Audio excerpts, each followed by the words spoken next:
તો નમસ્કાર વિદ્યાર્થી મિત્રો, પાઠ 4 માં હવે આપણે આગળ વધીએ. ગયા લેક્ચરમાં આપણે ઇથેનોલના ગુણધર્મો અને તેની રાસાયણિક પ્રક્રિયા અંગેની ચર્ચા કરી હતી, જે ખૂબ જ મહત્વનો માટે ચોથા ચેપ્ટરમાંથી. હવે એવી જ રીતે બીજા નંબરનો પ્રશ્ન છે ઇથેનોઇક એસિડ. ઇથેનોઇક એસિડ અંગેની ચર્ચા આપણે આજના લેક્ચરમાં કરવાની છે. ઇથેનોઇક એસિડના પહેલા આપણે સામાન્ય ગુણધર્મોની શરૂઆત કરીએ, ત્યારબાદ તેની રાસાયણિક પ્રક્રિયાઓ જોઈશું. આપણે સૌપ્રથમ ઇથેનોઇક એસિડ જે છે, સામાન્ય માહિતી જે થિયરી યાદ રાખવાની છે તેની વાત કરી લઈએ. આપણે ઇથેનોઇક એસિડ મતલબ કે CH3COOH, કાર્બોક્સિલિક એસિડ વાળો, 2 કાર્બન વાળો. ઇથેનોઇક એસિડ એટલે કે CH3COOH ને એનું સામાન્ય નામ જે યાદ રાખવા જેવું છે તમારે, તેનું સામાન્ય નામ છે એસિટિક એસિડ. તમારે કે ઇથેનોઇક એસિડ ને એસિટિક એસિડ કહે છે, બરોબર છે. અને એસિટિક એસિડ કહે છે, ત્યારબાદ જે ઇથેનોઇક એસિડ છે એ આપણને બધાને ખબર છે કે કાર્બોક્સિલિક એસિડ ક્રિયાશીલ સમૂહનો સભ્ય છે. ઇથેનોઇક એસિડ કાર્બોક્સિલિક એસિડ ક્રિયાશીલ સમૂહનો સભ્ય છે. પાછળ COOH દેખાઈ જ ગયું છે આપણને, એ તો આપણે ગયા લેક્ચરોમાં જોઈ જ લીધું છે. ત્યારબાદ જાણવા જેવી બાબત એવી છે કે ઇથેનોઇક એસિડને આપણે પાણીમાં નાખીએ 5 થી 8%, અને પછી જે દ્રાવણ બને એને વિનેગર કહેવાય. જે ઘરમાં વિનેગર વપરાતું હોય એ વિનેગરની બનાવટમાં ઇથેનોઇક એસિડ વપરાય છે. ઇથેનોઇક એસિડના પાણીમાં બનાવેલા 5 થી 8% દ્રાવણને વિનેગર અથવા તો સરકો કહેવાય. હવે વિનેગર અને સરકો એ રસોડામાં ઘરમાં વપરાતું જ હોય છે, તે ઇથેનોઇક એસિડમાંથી બનતું હોય છે. અને વિનેગરનો ઉપયોગ ક્યાં થાય એવી બાબતની વાત ચાલે તો વિનેગરનો ઉપયોગ અથાણામાં સંરક્ષક મતલબ કે પ્રિઝર્વેટિવ તરીકે વાપરવામાં આવે, લાંબા સમય સુધી ચલાવવા માટે. બરોબર છે. પાણીમાં બનાવેલા 5 થી 8% જે દ્રાવણ છે એને વિનેગર કહેવાય, સામાન્ય નામ છે એનું સરકો, અને તે અથાણામાં સંરક્ષક તરીકે ઉપયોગ થાય, પણ વિનેગર. ત્યારબાદ શુદ્ધ ઇથેનોઇક એસિડ. શુદ્ધ ઇથેનોઇક એસિડ જે છે, શુદ્ધ 100% પ્યોર ઇથેનોઇક એસિડ નું ગલન બિંદુ હોય એ 290 કેલ્વિન હોય. 290 કેલ્વિન હોય ગલન બિંદુ શુદ્ધ ઇથેનોઇક એસિડ નું. 1 માર્ક્સ માટે યાદ રાખવું પડે તમારે, શુદ્ધ ઇથેનોઇક એસિડ નું ગલન બિંદુ 290 કેલ્વિન છે. અને શુદ્ધ ઇથેનોઇક એસિડ શિયાળામાં ઠંડી આબોહવા હોય, જ્યારે ઠંડી વાળી, ત્યારે તે થીજી જાય. શિયાળામાં ઠંડી આબોહવામાં તે થીજી જાય છે, જેના કારણે જ્યારે થીજી જાય ત્યારે તેનું નામ ગ્લેશિયલ એસિટિક એસિડ છે. ચાલો હવે આપણે આગળ વધીએ. ભૌતિક ગુણધર્મો જોયા બાદ ઇથેનોઇક એસિડની રાસાયણિક પ્રક્રિયાઓ તરફ આગળ વધવાનું છે. હવે આપણે, બરોબર છે, ઇથેનોઇક એસિડની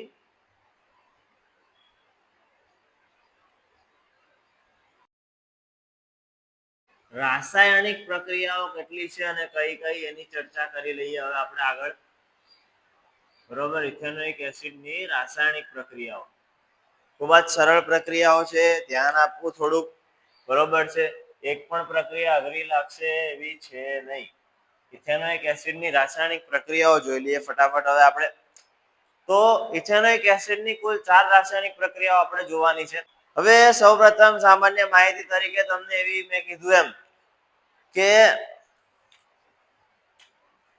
એસિડ તથા આલ્કોહોલ, એસિડ તથા આલ્કોહોલની પ્રક્રિયાથી એસ્ટર બને. બરોબર છે. હવે આપણે એસિડ તો કયું લેવાનું છે સાહેબ, તો કે ઇથેનોઇક એસિડ. એસિડ તો કયું લેવાનું છે, ઇથેનોઇક એસિડ. બરોબર છે. અને આલ્કોહોલ, બરોબર છે, તો ઇથેનોલ લઈ લઈશું. ઇથેનોઇક એસિડ અને ઇથેનોલની પ્રક્રિયા કરાવવામાં આવે. ઉદ્દીપક તરીકે કોઈ પણ સાંદ્ર એસિડ લઈ લેવામાં આવે. આપણે લઈ લઈએ સાંદ્ર H2SO4. બરોબર છે. ધ્યાન આપજો, બે વસ્તુ તમને આવડે જ છે. અહીંયા ધ્યાન તમારું થિયરીમાં કે ભાઈ ઇથેનોઇક એસિડની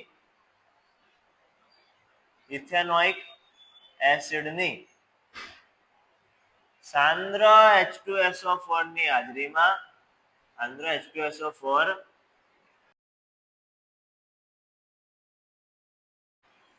સાંદ્ર H2SO4 ઉદ્દીપકની હાજરીમાં કોની તો કે ઇથેનોઇક એસિડની કોની સાથે તો કે આલ્કોહોલ સાથે કોની સાથે તો કે આલ્કોહોલ સાથે પ્રક્રિયાથી એસ્ટર બને છે ચાલો ભાઈ સાહેબ તમને થિયરી નથી આવડતી તો તમને બે વસ્તુ ખબર હોવી જોઈએ કે ઇથેનોઇક એસિડ અને ઇથેનોલ ને મિક્સ કરવાનું છે હવે પ્રક્રિયા બનાવતો હું શીખવાડું છું ચલો પ્રક્રિયા જોઈએ ખૂબ જ સરળ પ્રક્રિયા છે ચાલો ઇથેનોઇક એસિડ તમને લખતા આવડે તો કે આ સાહેબ આવડે શું આવડે ઇથેનોઇક એસિડ તો કે CH3COOH આ લખ્યું સાહેબ ઇથેનોઇક એસિડ CH3COOH બરોબર છે આ શું લખ્યું તો કે આ લખ્યું આપણે ઇથેનોઇક એસિડ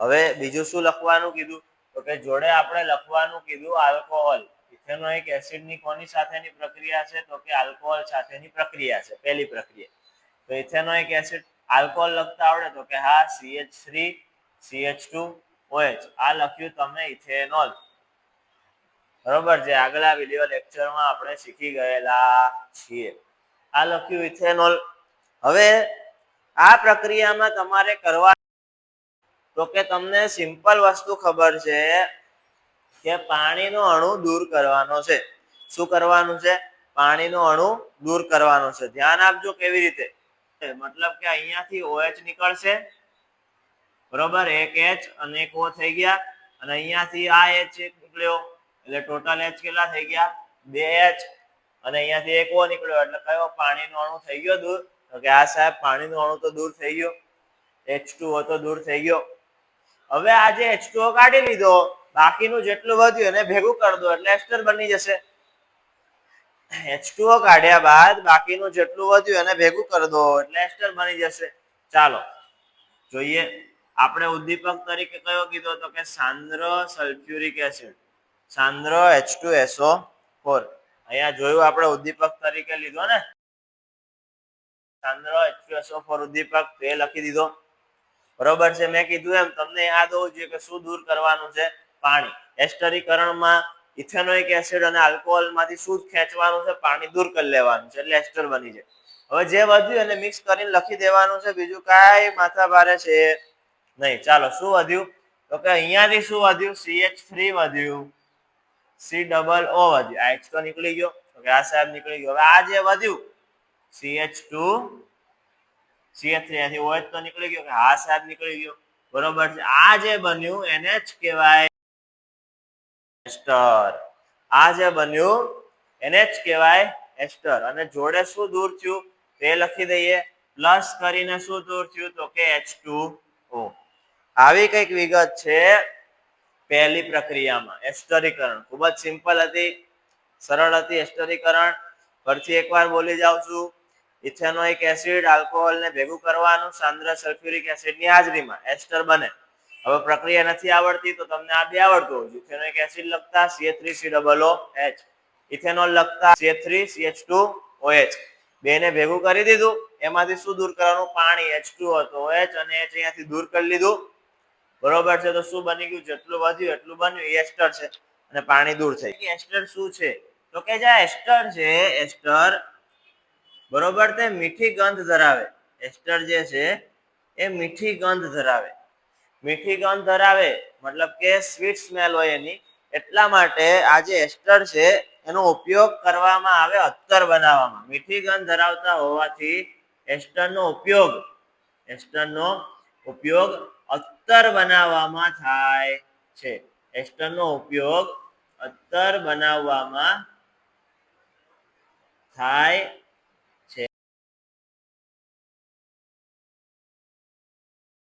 બરોબર છે કે એસ્ટર જે છે એ મીઠી ગંધ ધરાવે છે જેથી તેનો ઉપયોગ જે એસ્ટર છે એનો ઉપયોગ અત્તરની બનાવટમાં થતો હોય છે બરોબર છે આ થઈ ગયું તમારું પહેલું એસ્ટરીકરણ હવે બીજા નંબરની પ્રક્રિયા ઉપર થોડુંક ધ્યાન આપીએ આપણે તો બીજા નંબરની પ્રક્રિયા એના કરતા બી સહેલી છે આ પ્રક્રિયા છે સાબુનીકરણની પ્રક્રિયા.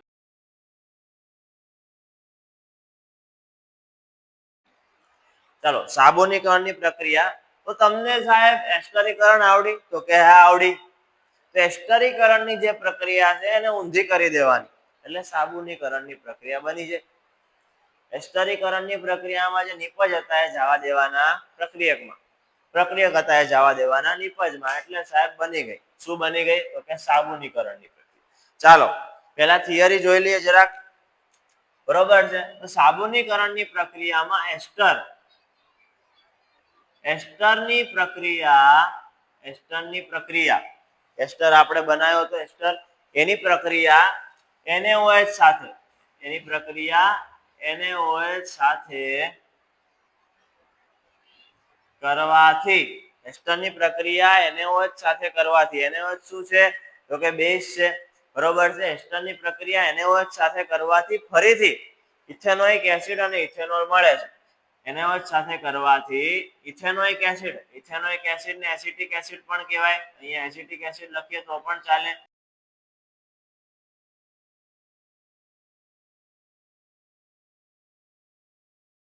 આ પ્રક્રિયા જે થઈ, આ પ્રક્રિયાને સાબુનીકરણ કહે છે. કેમ? તો કે કારણ કે આ પ્રક્રિયાને સાબુનીકરણની પ્રક્રિયા કહે છે. શા માટે? તો કે આ પ્રક્રિયા, કારણ કે આ પ્રક્રિયા સાબુની બનાવટમાં વપરાય છે. સાબુની બનાવટમાં વપરાય છે. બરોબર. ખૂબ સહેલું થઈ ગયું. ચાલો સાહેબ તમને થિયરી તો યાદ રહેતી નથી, આવડતી નથી, પણ પ્રક્રિયા તો આવડશે ને આને ઊંધી કરીને લખતા. જો એસ્ટરની પ્રક્રિયા કરવાની છે, આ એસ્ટર, ફરીથી એમાં જે પાણી ખેંચ્યું હતું એ પાણી ફરીથી નાખી દેવાનું. ચાલો જોઈએ. મગજ અહીંયા રાખવું તમારે. કેવી રીતે થશે? તો કે એસ્ટર લખતા તમને આવડે? તો કે આ લખ્યું એસ્ટર. બરોબર છે. CH3 COO, પછી શું હતું? તો કે CH2 અને CH3, CH2 CH3. એમાં ફરીથી પાછું પાણી ઉમેરી દેવાનું. તો કે હા ઉમેરી દેવાનું. હવે એસ્ટરમાં ફરીથી પાછું પાણી ઉમેરો. ઉદ્દીપક તરીકે લેવાનું છે NaOH જે બેઝ છે. આ વખતે ઉદ્દીપક તરીકે NaOH લેવાનું છે જે બેઝ છે. ચાલો NaOH લીધું. હવે શું થશે? તો કે ઇથેનોઇક એસિડ ને ઇથેનોલ મળી જશે. તો ઇથેનોલ લખતા આવડે છે. શું થશે? CH3 COOH મળી જશે. બીજું શું મળશે? તો કે CH3 CH2OH મળશે. શું ના આવડ્યું સાહેબ? આમાં કશું કર્યું નથી આપણે. આ જ કરી છે પ્રક્રિયા, ખાલી આને ઊંધી કરીને લખી દીધી છે. ચાલો આ જે બન્યું, આ જે હતું એ હતું એસ્ટર. એમાં ફરી પાછું પાણી ઉમેરી દીધું એટલે શું બન્યું? તો કે ઇથેનોઇક એસિડ એટલે કે એસિટિક એસિડ અને ઇથેનોલ. ચાલો બીજી પ્રક્રિયા પણ સમાપ્ત, બીજી પ્રક્રિયા પણ પૂરી. ખૂબ જ સહેલી પ્રક્રિયા હતી. આ હતી સાબુનીકરણની પ્રક્રિયા. એસ્ટરીકરણની પ્રક્રિયાને કેવી કરી દેવાની ભાઈ? ઉલટાઈ દેવાની. નિપજ પ્રક્રિયક બાજુ, પ્રક્રિયક નિપજ બાજુ. ચલો બરોબર છે. ત્રીજા નંબરની પ્રક્રિયા, બરોબર, નંબર 3. ત્રીજા નંબરની પ્રક્રિયા એ પણ ખૂબ જ સહેલી પ્રક્રિયા છે. કોની? તો કે ઇથેનોઇક એસિડની. ત્રીજા નંબરની પ્રક્રિયા ઇથેનોઇક એસિડની NaOH સાથેની પ્રક્રિયા. ઇથેનોઇક એસિડની NaOH સાથેની પ્રક્રિયા. હમણાં કીધું એમ જે NaOH છે એ આલ્કલી છે, મતલબ કે બેઝ છે. બરોબર છે.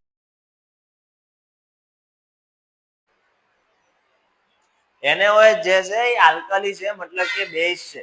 હવે ઇથેનોઇક એસિડની NaOH સાથેની પ્રક્રિયાથી શું થાય જોઈ લઈએ. પહેલા વ્યવસ્થિત રીતે આપણે લખીએ તો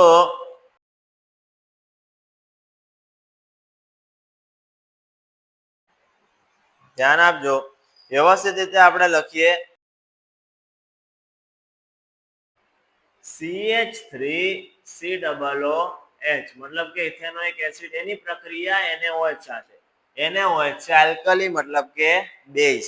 CH3COOH મીન્સ કે ઇથેનોઇક એસિડ, ઇથેનોઇક 80. આ શું છે તો કે સોડિયમ હાઇડ્રોક્સાઇડ. એ તો તમને બધાને ખબર જ છે, સોડિયમ હાઇડ્રોક્સાઇડ. આ પ્રક્રિયા જ્યારે થશે તો જો ધ્યાન આપજો જરાક. આ પ્રક્રિયા જ્યારે થશે ત્યારે આ પ્રક્રિયા થશે ત્યારે આમાંથી તમારે પાણી દૂર કરવાનું. આ પ્રક્રિયામાંથી શું દૂર કરવાનું? પાણી. હવે સાહેબ પાણી દૂર કરતા તો તમને સારી રીતે આવડે છે. પાણી દૂર કેવી રીતે થશે તો કે અહીંયાથી તમારો OH નીકળી ગયો, હજી એક H જોઈએ તો આ વાળો H જતો રહ્યો, મતલબ કે શું બની ગયું? H2O બની ગયું. એ સિવાયનું તમને જે જે દેખાય છે એ લખી નાખો સાહેબ. કેમ ના આવડે? શું વધે છે તો કે CH3. અહીંયાથી શું વધે છે? Na. CH3 COO અહીંયાથી H ગયો, અહીંયા NaOH ક્યાં ગયો? પાણીમાં ગયો. એટલે શું નીકળ્યું બાજુમાં તો કે H2O પાણી. હવે તમને નામ કહી દઉં. CH3COO Na. CH3COO Na ને શું કહેવાય તો કે સોડિયમ ઇથેનોએટ. સોડિયમ ઇથેનોએટ અથવા તો સોડિયમ એસિટેટ. બંને નામ આના જ છે. સોડિયમ ઇથેનોએટ કહેવાય ને સોડિયમ એસિટેટ કહેવાય. CH3COO Na. ચાલો થિયરી લખી દઈએ કે અહીંયા શું કર્યું આપણે તો કે ઇથેનોઇક એસિડની સોડિયમ હાઇડ્રોક્સાઇડ એટલે કે NaOH જેવા બેઝ સાથે પ્રક્રિયા કરવાથી NaOH બેઝ સાથે પ્રક્રિયા કરવાથી બરોબર છે. આ પ્રક્રિયા થવાથી શું બને તો કે સોડિયમ ઇથેનોએટ બને છે, એટલે કે સોડિયમ એસિટેટ બને છે. અને પાણી દૂર થાય છે. પાણીનો અણુ દૂર થાય છે. આ થઈ ગઈ તમારી ત્રીજા નંબરની પ્રક્રિયા સાહેબ. હવે એક જ વધી છે ચોથા નંબરની પ્રક્રિયા, જે આનથી બી સરળ છે. સાહેબ તમે તો દર પ્રક્રિયામાં સરળ છે કરો છો. બધું સરળ જ છે તો કે હા બધું સરળ જ છે. એક જોતા તમે નજર મારશો ને તો આમાં શું કર્યું? H2O કાઢ્યું, બાકી મિક્સ કરીને લખી દીધું. આમાં શું કર્યું? આનું ઊંધું કરી દીધું. આમાં શું કર્યું તો કે H2O કાઢીને બાકી મિક્સ કરીને લખી દીધું. પ્રક્રિયાઓમાં બહુ વધારે યાદ રાખવા જેવું કશું નથી. તમને ખબર હોવી જોઈએ શું મિક્સ કરવાનું છે અને એનું ટાઇટલ. બાકી પ્રક્રિયાઓ ક્યાંય ગોખવાની જરૂર છે નહીં. ચોથી પ્રક્રિયા તો કે ચોથી પ્રક્રિયા છે ઇથેનોઇક એસિડની સોડિયમ કાર્બોનેટ સાથે તથા સોડિયમ હાઇડ્રોજન કાર્બોનેટ સાથેની પ્રક્રિયા. કાર્બોનેટ તથા સોડિયમ હાઇડ્રોજન કાર્બોનેટ સાથેની પ્રક્રિયા. આ છે તમારી ચોથી અને છેલ્લી પ્રક્રિયા. પહેલા પ્રક્રિયા લખીએ કે CH3COOH એટલે આપણે શું લખી નાખ્યું? બરોબર છે, ઇથેનોઇક એસિડ લખી નાખ્યું. કોની સાથે પહેલી પ્રક્રિયા કરવી છે તો કે N2CO3 સાથે. કોની સાથે? Na2CO3. બરોબર છે. સોડિયમ સાથે થઈ છે મતલબ કે અહીંયા સોડિયમ તો જોડાવાનો જ છે. ચાલો બતાવું છું, પહેલા બતાવું તમને, સમજી જાઓ. ચાલો પહેલા હાઇડ્રોજન દૂર થવાનો અને સોડિયમ અહીંયા જોડાવાનો. મતલબ કે CH3COO એને તો થવાનું જ. સોડિયમ એસિટેટ તો બનવાનું જ. એટલે કહું છું બધી સહેલી છે. હવે અહીંયાથી શું નીકળ્યો છે? આ હાઇડ્રોજન નીકળ્યો છે. અહીંયા જો એક હાઇડ્રોજન જ નીકળ્યો છે અને અહીંયા CO3 છે. તો પહેલા હું CO2 લખી નાખું એટલે અહીંયા એક ઓક્સિજન વધ્યો. એક હાઇડ્રોજન ને એક ઓક્સિજન વધ્યો છે. બરોબર છે. પણ આ પ્રક્રિયામાં શું છૂટું થાય છે તો કે પાણી. આ પ્રક્રિયામાં પાણી છૂટું થતું હોવાથી પ્રક્રિયાને સંતુલિત કરવી પડે. કેટલા કરવા પડે? બગડો. હવે ત્યાં હું બગડો કરું એટલે અહીંયા એક હાઇડ્રોજનની સંખ્યા હવે એકની બદલે કેટલી થઈ ગઈ? 2 અને એક ઓક્સિજન. 2 હાઇડ્રોજન અને એક ઓક્સિજન છે મતલબ કે બની જશે પાણી. બની જશે. CO2 અહીંયા રહેશે. બરોબર છે. ખાલી ફેર કેટલો રહેશે પ્રક્રિયામાં કે અહીંયા પણ કે શું લગાવવો પડશે? બગડો. બરોબર છે. કેમ કે આ બધાની માત્રા વધી ગઈ તો સાહેબ આની માત્રા વધી તો શું સોડિયમની માત્રા નહીં વધે? વધશે જ. પણ અહીંયા ઓલરેડી N2CO3 છે ને, થઈ ગયું બધું સંતુલિત. થોડું કન્ફ્યુઝન હતું, થોડું. બરોબર છે. ફરી એકવાર ethanoic acid, sodium carbonate. Sodium જોડવો છે, જોડી દીધો. બરોબર, CH3COO એને થઈ ગયું. એને કેટલા છે? 2. સંતુલિત કરવા પડશે, બગડો લગાવવો પડશે. અહીંયા બી બગડો લગાવવો પડશે. ત્યાં બગડો લગાવ એટલે H2 થઈ ગયા, અહીંયાથી નીકળ્યા થાય કાર્બન ડાયોક્સાઇડ એટલે CO2. એક ઓક્સિજન હજી વધ્યો છે, મગજ દોડાવજો. એક ઓક્સિજન અહીંયા વધ્યો છે, 2 હાઇડ્રોજન અહીંયા વધ્યો એટલે શું ભેગું થઈ ગયું? પાણી. બની ગઈ કમ્પ્લીટ પ્રક્રિયા. આ જે થયું એને આપણે હમણાં કીધું હતું એમ આને શું કહેવાય? તો કે સોડિયમ એસિટેટ. સેમ નિર્ણય આવશે હાઇડ્રોજન કાર્બોનેટ સાથે, કશો પણ ફેરફાર પડશે નહીં. ચાલો, હાઇડ્રોજન કાર્બોનેટ, ઇથેનોઇક એસિડ તો લખવાનો જ છે, CH3COONH. હવે એને 2CO3 ની બદલે એને HCO3, અને 2CO3 ની બદલે એને HCO3. હવે એને HCO3 સાથે પ્રક્રિયા કરીએ, કશો નિર્ણયમાં ફેરફાર નહીં આવે. અહીંયા હાઇડ્રોજન નીકળવાનો જ છે, બરોબર છે. સોડિયમ જોડાવાનો જ છે. હાઇડ્રોજન નીકળ્યો, બરોબર છે. CH3COO, હાઇડ્રોજન ની બદલે કોણ આવ્યો? સોડિયમ, બરોબર છે. હાઇડ્રોજન નીકળ્યો ને હાઇડ્રોજન એટલે H2 થઈ ગયા. અહીંયાથી CO3 માંથી હું CO2 લઈ લઉં એટલે એક ઓક્સિજન કેટલું વધ્યું? H2O થઈ ગયું, H2O. બરોબર છે. આને પણ શું કહેવાશે? સેમ જ વસ્તુ, સેમ જ બંધારણ, સોડિયમ એસિટેટ. સોડિયમ એસિટેટ, બરોબર છે. હવે થિયરી લખી નાખવાની. શું આમાં ના આવડ્યું? તો કે ઇથેનોઇક એસિડની સોડિયમ કાર્બોનેટ તથા સોડિયમ હાઇડ્રોજન કાર્બોનેટ સાથેની પ્રક્રિયાથી શું મળ્યું? સોડિયમ એસિટેટ બને છે. સોડિયમ એસિટેટ બને છે તથા કાર્બન ડાયોક્સાઇડ વાયુ અને પાણી છૂટું પડે છે. બરોબર, એકવાર લાર્જ સ્કેલે જોઈ લઈએ. બધી પ્રક્રિયાઓ આવડે એવી છે. એસ્ટરીકરણ, એમાંથી પાણી કેવું કરી લો, બરોબર છે. બાકી વધ્યું એને મિક્સ કરી દો, પહેલી પ્રક્રિયા. બીજી પ્રક્રિયા આનું ઊંધું. ત્રીજી પ્રક્રિયા તો કે ઇથેનોઇક એસિડ લઈ લો, એને OH નાખો, બરોબર છે. એમાંથી H2O કાઢી લો, બીજું જે હોય મિક્સ કરી દો. અને ચોથી પ્રક્રિયામાં H2O તો કાઢો જ કાઢો, પણ CO2 પણ કાઢો, બરોબર છે. આ થઈ ગઈ તમારી ચારે ઇથેનોઇક એસિડની રાસાયણિક પ્રક્રિયાઓ, બરોબર છે.